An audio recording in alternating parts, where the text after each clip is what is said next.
everyone, and welcome to another episode of HR and Payroll 2.0. I'm Pete Tiliakis, and as always, I'm joined by the legendary Julie Fernandez. Julie, how are you? Doing great. I cannot believe that it's already the end of February. Spring will be here very soon. Yes, Crazy. spring is sprung. It's definitely warm here in Atlanta. I don't miss the cold, so I'm hoping it will stay, but I'm sure we'll get another dose here pretty soon. For sure, for Yeah, sure. yeah. So look, we have a full episode again today, right? We've got the exciting hmm topic, and I'll give you my explanation of why I say it's exciting. The topic of the business cases. I'm being sarcastic if you can't tell. I don't love it. I think it's a lot of it's scary. It's scary to me. The times that I've done it in my career, and I've learned a lot about them. But yeah, I'm excited to dive into that. I know you have a lot of point of views on that, Julie. Oh, now I know I'm a real geek because Yeah. I actually thrive on something that's scary. Yeah, I just don't dig it. It's a confidence thing, I think sometimes, and the more you do it, right, the better you get. But I've That's actually, true. I've been a part of a lot of really good cases and people that have done them really well. And I've learned a ton, so it is less scary. But yeah, not my favorite thing. So I'm excited to talk about it because I think we're gonna learn a lot. We've also got some market updates, a couple of them. I thought we could jump into those if that's okay, Julie. Yep, let's do that first. All right. So, look, a first one, this one's probably a little negative, right? We're starting off with another big organization going through big transformation, having, some challenges that have reached the media, right? And that's always awful, right? You don't want this as a leader or an employer, period, right? No matter what your size is. But just to give you some characteristics of this, and then I'd love to get your opinion, Julie, just being on the front lines of this is, you've got a big organization, big retailer. We won't name who it is, working with a big tech provider, going through very public, infrastructure transformation across their organization, multi-year, big gnarly stuff. Has payroll errors, right? There's mistakes with paychecks, coming out with missed hours. There's some overtime concerns, people not getting paid fully, some misinformed or poorly communicated pay slips aren't showing all the details. So there's just a lot of angst here. And I was curious, Julie, because we've seen probably a handful of these, right? I know we've talked about it in the past this summer. There's been a handful of these big public blunders, if you will. How do you stay out of the media, right? How do you do this and not get into this situation? And do you think there's who's to blame, right, in this case? And I don't know if we know the answer to that entirely, but would love to get your opinion here. Yeah, first of all, the first thing I've learned is there's seldom, just someone to blame. Well, folks want to Yeah. turn, very quickly to the provider or the technology or or it's usually a combination of factors. And I guess it might be equally negative to say it probably happens more often than you might think. That these big transformations get started and then something derails them, and there's a lot of differences in where they get derailed along the way. But at the end, it's not a great place to be derailed because it's pretty high profile. Yes. As this combination or this situation is finding. Um, and I do think, one of the things that struck me about this particular retailer situation was, oftentimes, you're doing a broad HCM technology upgrade or technology change, and HR and payroll are tied so closely together that that folks will have an inclination to say, well, let's do both, of course, or on the other side of the spectrum, be terrified to do both and do one or the other. And I think in this case, they did both. And so right away, you're taking on some additional risk. And the other thing I would say is, oftentimes when things fail and fail at a large scale, you're trying to transform or trying to change or try to consolidate and build something new to replace multiple old things. Yeah. And so, they tell you in transformation, 101 school, if you're trying to transform to something that doesn't exist, it's like you're trying to hit this moving target, right? And Ah, so good it point. just struck me that that was a part of this situation too, was, I think there were multiple systems, legacy systems and things in place, and they were moving to a new environment that didn't exist, and they were moving everything all at once, and it's like, well, that has all of the risk factors, right? Yeah. Yeah. Yeah. You know, you hate to see this. Like, I hate to see this for the industry. I hate to see it for the company, for the employees that work there. All around, this is just awful. And I think you're right. There's probably a little bit of culpability, on all parties here that could have done better. But in fairness here, in full candor, right? We're all about authenticity here. I've been on the bad end of this before Yeah. myself Yeah. as a practitioner. Yeah. Uh, Looking back, it's kind of funny now because the way it was presented by the media personality that was involved, it was quite funny. But at the same time, it was also when I look back at that, yeah, we had made some mistakes, but more importantly, we just communicated really badly. Yeah. And I think that was where, had we maybe communicated better, or at least thought it through a little bit better as a group, as a leadership team, we might have actually prevented some of the angst that came out of the small errors that we had caused in this case. But yeah, you hate to see this. So, any thoughts on how do you react to this? How do you handle this? I do see, a typical culprit for sure is, timeline. So I Yeah. have yet to walk into many client situations or prospect situations where they're planning this transformation. They're like, oh, we're doing it with, enough time and then some, for contingency. No, like everybody wants to, oh, I can maybe squeak it in 6 months when it should be 9, or, 12 months when it should be 18. And so that right there is probably what is a red flag for any Yeah. big transformation when you're trying to jam it in. And then it's just I don't know how to avoid it. I think you avoid it like the plague. But if you're starting to see signs and you have team mates or team leads that are throwing up red flags and saying this just we are not on target. We are not on target. You can only ignore so many of those before you get caught with your pants down. Yeah, Right? agreed, agreed. And I also, reading into this a little bit further, the company was a bit public with what they were doing in terms of their investor communications, and they pointed out that they're taking on efficiencies across customer service, merchandising, sourcing, payroll, accounting, right, Yeah. right. So that right there, that sounds like ERP to me, and it probably covers a lot more than just those words each describe, right? Payroll alone, and they've even pointed out many systems being consolidated and tackled here. So I wonder if maybe there's almost too much scope. Potentially, could be Yeah. part of it too. Maybe being a little bit more deliberate Yeah, and I maybe could do have helped. think, well, so your big things to avoid are you want to do anything that avoids, losing your workforce. And if workforce doesn't get paid, you're at risk of losing them. Those are big giant no-nos. And then there are a lot of, there are a lot of other ways you can mess up, but it's still recoverable under that, right? Yeah, And the highest profile ones, because this certainly isn't the only one. Tesla, where all of the payroll team quit, that was pretty high profile. And I'm working with a healthcare. I've been working with a healthcare firm that was not on their first go live transformation. Right, many folks fail 2, 3 times trying to get to a new, very brave new world, and that can happen. And I heard a new definition of success from a colleague of mine who uh-oh. works in the automotive. Who said, well, we went live with a payroll, and and the first pay cycle, we were in the national news. The second pay cycle, we were in the state news, and the third pay cycle, we were in the local community news. And so we can see progress, Oh, but it's tongue in cheek.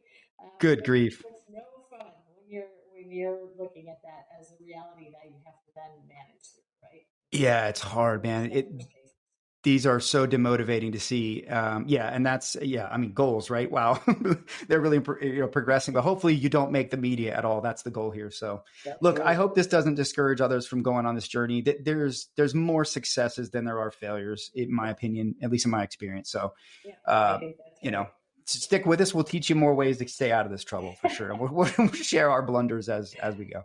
For So, sure. Hey, let's yeah. before we leave market news, Pete, I wanted to ask you a little bit about a new global EOR marketplace consortium that you've been close to, and I think I just read this morning a fresh blog up by you to give some more details. But I'd love for you to maybe share a little bit of insights around what that's all about. Yes, gladly. I'm super passionate about this space. You know, I've covered it, advised in it, and just a huge fan of the global EOR model. I think it's a huge agility enabler for organizations, and I just hope that it stays that way. You know, yes, the news this week. Well, actually, I think it came out last week. Is that four of the biggest firms in the EOR space, the employer of record space, including Safeguard Global, Globalization Partners, Velocity Global, and Papaya Global have all gone in together and created this new consortium called the GEIO, which is the Global Employment. Now I'm forgetting it. I need to pop up on my thing here. Help me, Julie. I've forgotten the name. Global Employment Innovation Organization, There you go. GEIO. The There you go. GEIO, right? That's a mouthful. So the beautiful part is, I fumbled that, but the beautiful part is this is a much needed nonprofit consortium that is really coming in with the goal to mature, elevate, and expand on the ecosystem of global employment service providers, really giving them that much needed support and structure for, through standardization, advocacy, education, and research. And that's going to really bring a bit of some order to this space, right? I've talked a lot about how it's very Wild West. It's very opportunistic. There are more providers than there is time to even go through all of them, and they pop up every day with limited, if any, differentiation or capabilities sometimes. So this is huge. I was very fortunate to be a part of conversations back in 2021 with then founders of Safeguard Global, Globalization Partners, and Velocity, and we talked about this. They came up with this idea of this potential for this consortium. So to now see that fast forward a few years later, it's been brought to life. I think it's a huge step forward for this industry, and just love to see this sort of structure and maturity coming into the space. Yeah, and thanks for writing about that so quickly. It was one of the things that I love about getting to know you is your transparency. And I was just on in the HR Tech virtual summit space here earlier today and ran across a new name in the EOR space that I wasn't familiar with, and had a link, and sure enough, it's popping up. They often pop up in some of these different analyst reports and squares and things. It's like, well, that came out of nowhere, and there are a lot of dangers in this space in particular because everybody thinks they're in it, and maybe not to the same degree. And there's so many new things popping up in this market. So I'm glad that you're bringing a little bit of caution and awareness to folks. Yeah, thanks for that. Yeah, this is look, just a final reminder here. I would say to take away is this is a very much a deep compliance service, right? You shouldn't be buying this for any other reason than their compliance capability. There's a lot of slick tech, a lot of slick marketing out there, but go behind it, right? Kick the tires, see what the capability is to actually execute what you're doing, because this is yeah. There's a reason why a lot of the biggest HR outsourcing firms have avoided this, right? There's a risk Yeah, to this. And yeah, you just love to see the growth, but let's make sure it's safe and no one's going to get hurt. So yeah, check out the blog and let me know what you think. And certainly I'll obviously be keeping an eye on this marketplace. I've been writing and researching on it since 2017 and big fan of it. So want to see it thrive. absolutely. All right, let's talk about our topic this week, business cases. And let me give you a little bit about why I have angst about it. So I imagine this, the payroll guy is not a numbers guy, but I don't I don't love numbers, to be honest with you. They scare me a little bit. Business cases scare me, right? You've got to get it right. And I've always likened the business case to transfer. And tell me what you think, Julie. It's like the homework or the practice you have to do before you can go and play the game, right? Like my kids, it's a good example. My kids are a few of my kids are the types, they don't want to go to practice. They just want to go to the game. And they're like, why do we got to do the practice? And I'm like, because that's part of how you get ready to be in the game.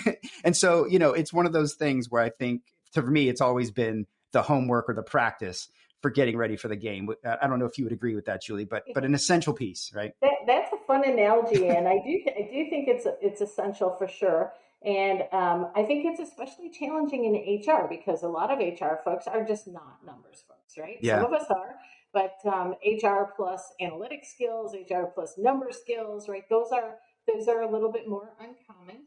And so we like to just kind of tell ourselves, oh, it's about the quality, and we want the right thing, and it's not about the money, and it is at some point in time it is about the money, and so you do need to do your homework. The question is, will you do it ahead of time and kind of walk through things in a measured way, will you kind of plow in, burn into things, and then get to the point where I really have to, like, okay, now someone's asking me for this, and how am I going to spin it when I know what I'm trying to get? Yeah, yeah, absolutely. And it's so essential, right? I mean, like, like you said, like, it's got to be, it's part of, it's just a step in the process. And it's very critical, right? You've got to be able to justify what you're doing, that you got to have a why behind it. And a lot of times you also got to have the, why now? Why this here in this moment? So yeah, very, Yep. very good stuff. So where do you start to do this? Like where does it begin, Julie? What is your suggestion? Well, I think it might be an obvious place, but it's not a place that folks start often enough for my liking, and that is challenging or at least addressing and taking a look at the status quo. So when Mm, you're making a business case for change, what you first have to do is recognize what is the status quo. Ideally, you also have to, quantify it, and so you might hear practitioners say a base case or the cost baseline, which is kind of your starting point. Your here's what it is now, and then you really have to think about what are the things that make the status quo undesirable or mm, unpalatable. good point.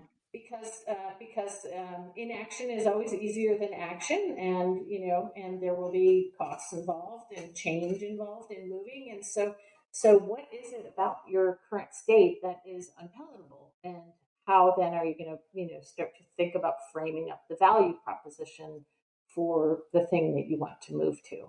Yes, good point. So the problem statement, right? Getting to what we're trying to solve here is very key. Yeah, and one of the things I've seen too, I mean, I think this is probably pretty obvious, right? It almost sounds very textbook, but the better you can um, show the pain, but also show how it's going to tie into the overall organizational strategy beyond HR, is going to get a lot more attention than if you just sort of go in with this complaint, if you will, Yeah. and is sort of asking for money for the sake of doing something, right? So yeah, I think you're right. You have to have a really good understanding of what you're heading off to solve. The other thing, there's always an inclination when you start to get into the idea of adding a technology or adding a provider, to do something, whether it's HR or functional, payroll only. There's an inclination to want to get in and figure out, okay, which tool or which provider, and then compare them, Yeah. right? So, quick to get into RFP or RFI scenarios and why this one over that one. And really, where you're going to get challenged first and foremost is, well, why not what we're doing now? Why is that so awful? And so, put your head around that first, because you will get to the why this versus why vendor X or vendor Y. But you first need to get to, well, what if I just do nothing for a year? How about Oh, oh, good grief. Yeah, we got whole topic, a whole show on that one. So let me ask you a question, Julie. So before you even start off, because I want to dive into maybe the mechanics of what makes up the business this? case, but like before you get going, should you be thinking about stakeholder buy-in even at that point, or are we better off to maybe go and make a case and then try to gain that buy-in? Because that's a huge part, right? If you've got proponents and you've got people who are on your side championing your cause, I guess you could say, Mm-hmm. the change, and you've got some buy-in at least from folks that matter in the ecosystem, I think you're going to have a lot better success. So what do you say to that? Do you do that first, or do that after? Yeah, well, I would say you need to do it first. Whether Yeah. you actually approach anybody or engage anybody is a different thing, right?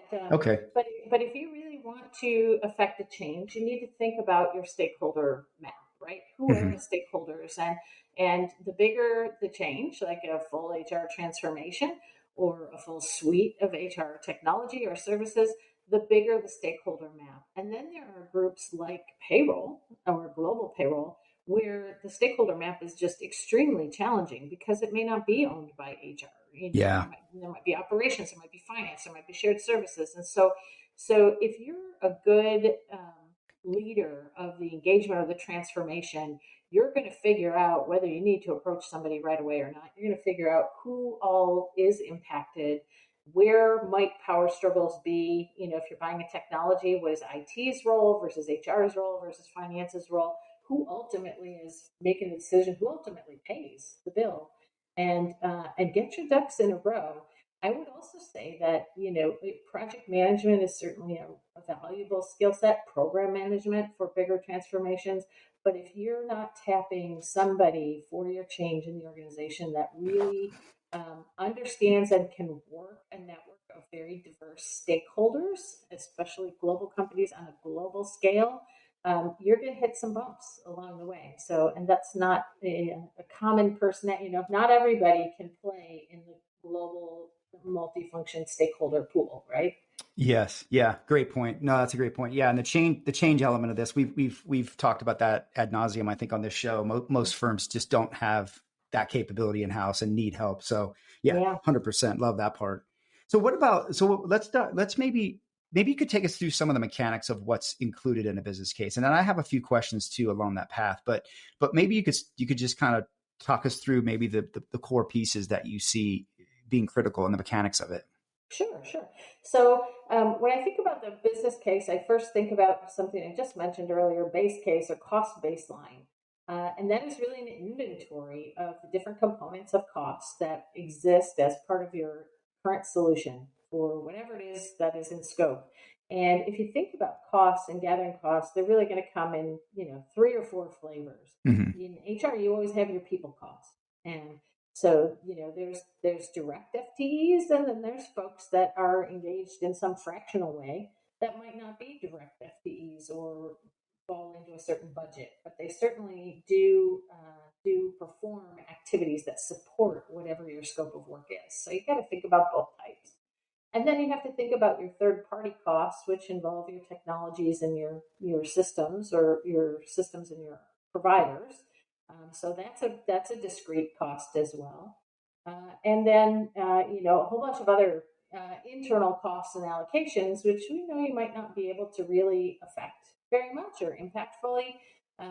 But those are things like rent or facilities charges, or laptops and equipment and network for teams that are doing something today, and even leadership overhead, right? So those Ah, are kind of the big pools of cost that typically are in your environment today somehow, and you get a line of sight to those so that we can start to figure out how might they be impacted. yeah. How do you make sure that you have everything included? Because one of the things I've seen, especially in global payroll, is a Mhm. lot of times payroll will not be able to really get their fingers and hands on every cost. And then cases will fail in the first pass. And then once we go in with some help, they dig, and get some guidance and get do some more looking and structuring, I guess, of what they're doing. And they find, oh, we didn't know we had this thing here and that thing Yeah. there, and before you know it, there is a case because they just didn't have it loaded all the way with everything that they needed to. So how do you do that? How do you make sure when an organization doesn't have a good line of sight to what they're spending? Yeah, well, so it's a great question. And, I don't know, maybe today's podcast theme is going to be scary things, right? Because you're right. When you start to talk globally, you want to look for the big material pockets of things. So large countries have larger FTEs, larger systems, and larger spend. Smaller countries are doing it with, fractions of stuff and sometimes manually with nothing. So you do have to kind of follow and ask questions to try to figure out where things are, and what costs you can even get at. I'd say there's a couple of different approaches here because we know, and you gave a great example, the best example, global payroll, for example. You might have, one of your accounting and finance firms that is covering payroll for a handful of folks, right, in country, and they do that, and there's no visibility to what that cost is, but it's something that's added on to the cost of your finance and accounting charges to them. It's important to at least know that. Now, you can try to get it an allocation, but the reality is maybe that cost will never go away, right? You could say, oh, I don't know, a few hours every month. And so, maybe it's a few $1,000s, or, five figures or something a year. It could be that much, but you're not going to cut your budgeted costs Yeah. by moving that work. It's just a part of a bigger piece of work that's thrown in. So you want to know and at least be aware of where the costs are, and when you're unlikely to find impactable costs. Let's talk about it as impactable versus costs you can't really impact.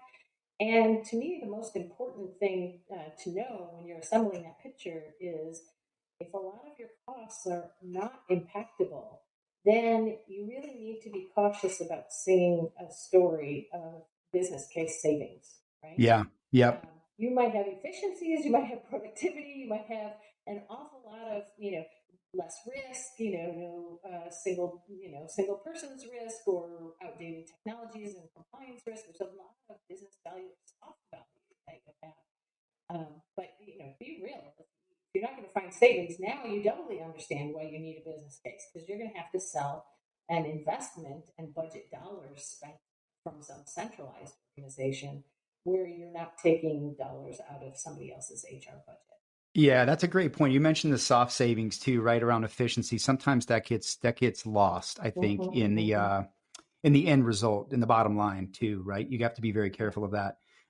So yeah, no, that's good stuff. That's good stuff. So what, Julie, when it comes to things like big transformation, right? Is the case any different than it is if you're going out and say just solutioning one service, like say global payroll, or maybe just buying, not just, but you know, going out and selecting an HCM system or something like that? Is there a difference in how you look at it?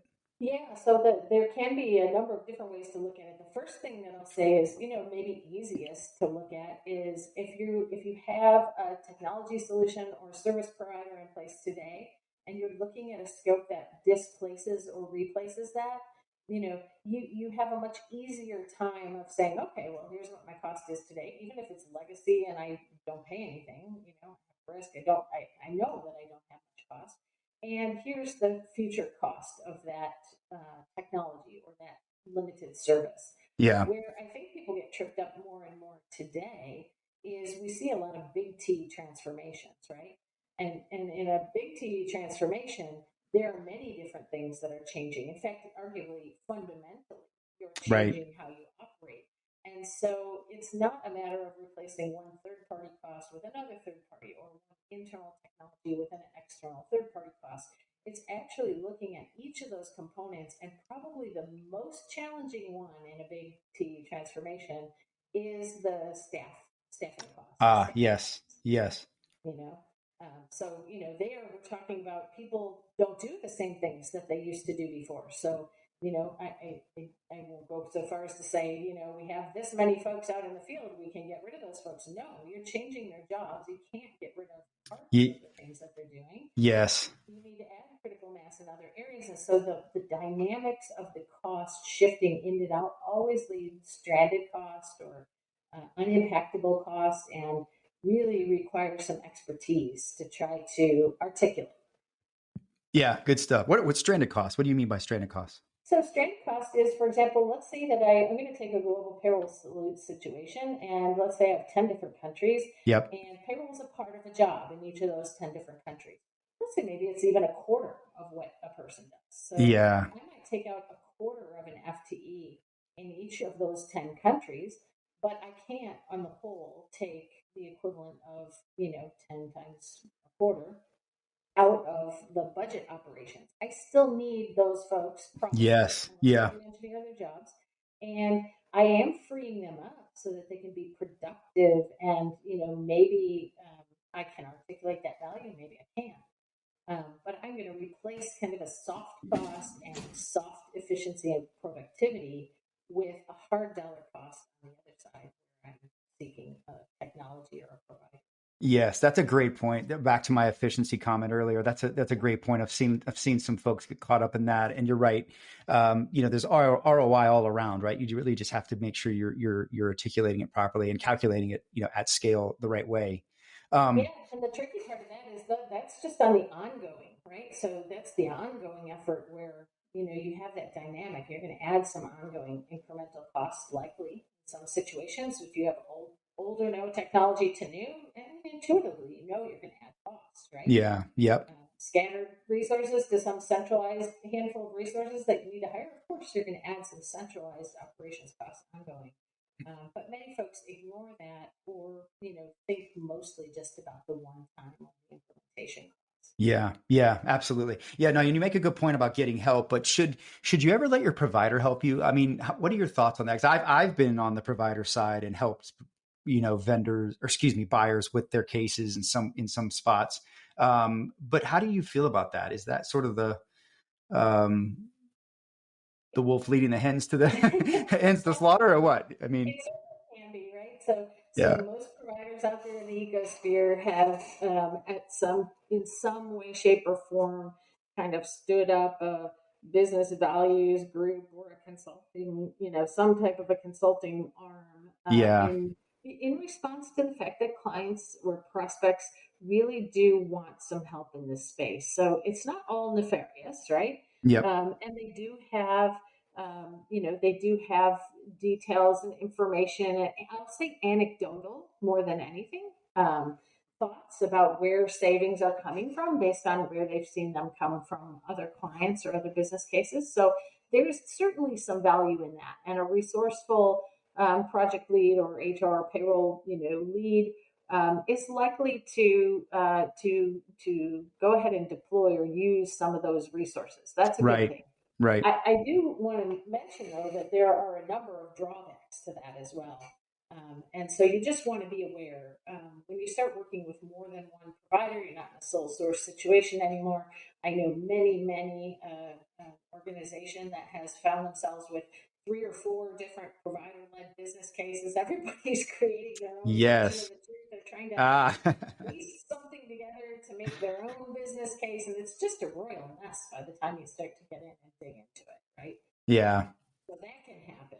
And then you said it right off the beginning, the fox in the hen house. Just know, like, they're not on the hook. Providers are not on the hook for a realized business case, or something that's that true. That's a great actually point. becomes true. So efficiency numbers, productivity numbers, you have to take those with a grain of grain of Salt. salt, and you have to think about how they fit in your environment. It's something that advisors do all the time. They're the kind of middleman that doesn't have a horse in the race. So I've always felt like a pretty good neutral source.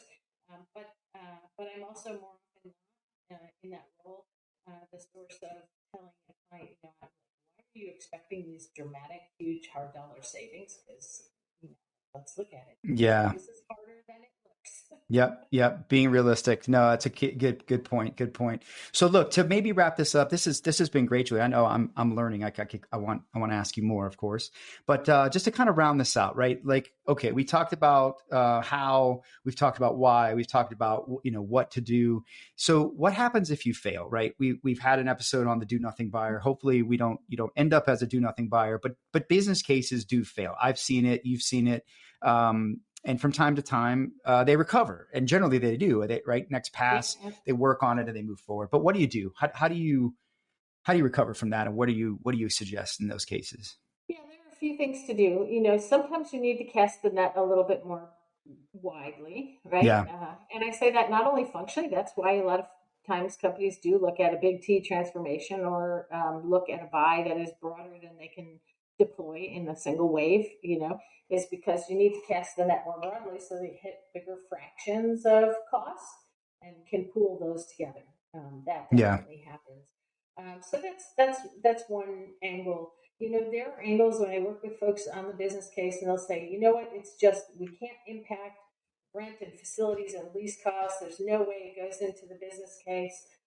And you're right, you can't impact it, but it doesn't mean that it's not a cost there. And to make the story that shows all the cost and then explains what's impactable and what's not impactable is important to do, because providers have to put those costs allocated into their offerings. And so you're not working with apples to apples if you don't acknowledge that those costs are there, whether you can impact them. I think that's important. And then just have somebody with an experienced eye take a look at it and see what you're missing.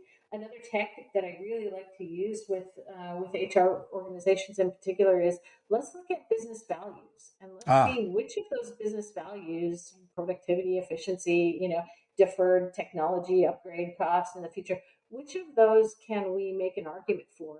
Which of those can we quantify in some way, shape, or form? And what if we take a shot at 10 or 12 different things? Maybe two or three of them will stick, and you can make a semi-soft, right, or a semi-hard dollar argument as part of your business case, and that can be a way to get things through the end. Yeah, that's So, great. Absolutely. Yeah, there's a way, right? You can recover. It's not the end of the world, and it happens. I mean, we've all been a part of it, so that's excellent. So, Julie, any closing tips or lessons learned, or anything that you'd add further that we haven't already talked about? I just think don't be afraid. Don't be fearful. Don't be scared. Even if it's not your core competency or you don't think in numbers, just know there are places you can go. You don't need an engagement to ask some peers or to reach out and get some advice and some thinking and bounce some ideas around. It doesn't have to. When it's scary is when you close your eyes and you pretend it's not there until the very last minute. That's when it's scary. It's not scary if you start looking at it from the get go. Yeah, that's a great point. And I think it is, again, it's the catalyst that's going to help you start your change and get you on your journey. So yeah, I love it. Good stuff. So thank you for sharing this, Julie. It's been great. My pleasure. Yeah. So look, before we wrap up, everyone knows where you can find us, right? Always be sure to connect with our various channels. You know where we are. The blog today we talked about. You can find that on the gxtadvisors.com website. And Julie, are you going to be at any events coming up soon? I am just making plans right now for the APA this week, I think, is airing a payroll solution showcase. Yes. So I have a session called The Great Separation there. And my next in person will be in Orlando in March 21st, 22nd, 23rd for the Shared Services Week. So if anyone's heading down to that, please reach out and let me Yeah, awesome, awesome. Yes, a solution showcase at the APA. I think this is the third year. I've been a know. part of that every year myself. I believe you may have as well. Yeah, a great program. I did one earlier, or excuse me, I'm doing one early in the week. I believe it's on the first, if I'm not mistaken, or the second. I think, or is it the second and third? I can't remember. Do you remember, Julie? I don't remember. I think mine is airing I on think the it's the second second. and third. Yeah, yeah. So look for that, and then I'll be at the iSolved Roadshow here in Atlanta on the 15th of March, and then the 16th and 17th. I'm blessed with another event, ADP Meeting of the Minds, one of my favorites. That is also here in Atlanta. So two in my backyard that I'll be at the week of the 15th of March. So would love to connect with anyone that's out there at those events. Absolutely. Same Yeah, here. awesome. Well, it was good as always, Julie, and we will be back very soon. Okay. Thanks, Pete. Take care, Thanks, everybody. everyone.